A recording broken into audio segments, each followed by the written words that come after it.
Let's bring in CBSN political reporter and Republican strategist Leslie Sanchez now. She is in Los Angeles and joins us from there. Leslie, we just heard from Carter there about the scene in San Diego.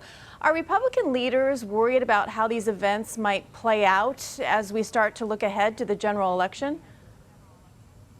Absolutely. I mean, nobody wants to see any type of violent interaction. You certainly want to see engagement. And I think that's what you're seeing here. And I think one thing that we may not hear a lot about, but we should give kudos to Mayor Ken Faulconer and the law enforcement team in San Diego, because you're right at the California-Mexico border, and the passions have been heated there going back for at least 2 decades, probably much longer than that politically. So it's a community with a strong voice, a lot of innovation, a lot of great leadership, and it still managed to have a very, vibrant rally and protest without a lot of interaction and violence. So I think kudos to the team there. And if anything, hopefully the temperatures will calm down as we move forward. And Leslie, we were talking earlier about the Hispanic vote. And I want to talk a little bit about that because California has the largest Hispanic population of any state, with over 14 million Hispanics there, and San Diego right there on the border with Mexico. What is the general sentiment then among voters?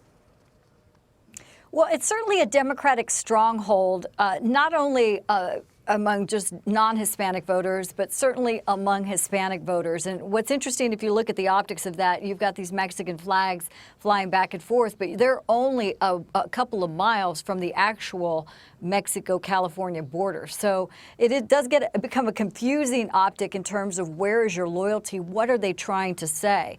Is this trying to promote Mexico, or is this trying to say we don't like the tone that sounds anti-Mexican? And that's the challenge of carrying a flag that's not from the United States.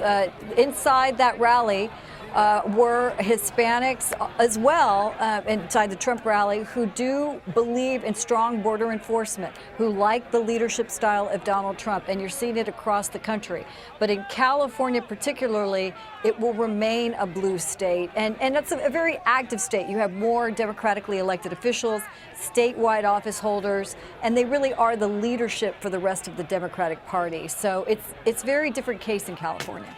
Leslie, as far as the images that we see on the front page of newspapers and on the home pages of websites here during this political season, Donald Trump is the one that draws these types of protests at all of his the majority of his campaign stops, and you don't see that within the other candidates.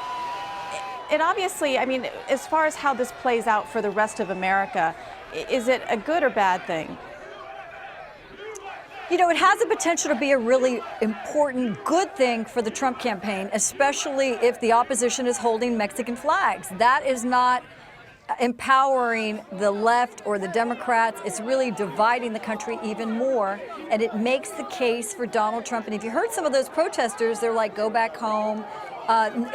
Those kind of things. And the biggest applause line within the San Diego Trump rally was build the wall. It's been consistent across the country. And again, there are many Latinos. It will probably be about 30% of Latinos that are supporting this idea of, strong border enforcement. I think ultimately it's going to come down to a couple of things.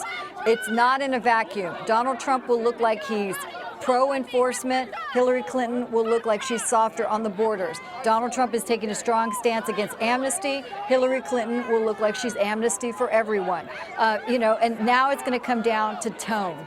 If Trump can ease the tone and be more inclusive, he has a stronger chance among individuals who are just as frustrated with a porous U.S.-Mexico border.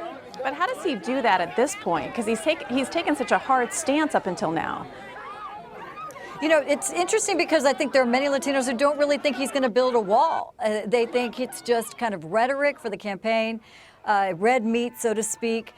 This has been going on since the Minutemen and since the '08 campaign. It goes back even further. But important thing to keep in mind, every major immigration reform in this country that has been compassionate to immigrants has happened under Republican leadership. It does not happen under Democrats, and that's for the last 3 decades. So there is a compromise that could take place. Just politically, if Donald Trump has the political capital and the chops and the desire to do it.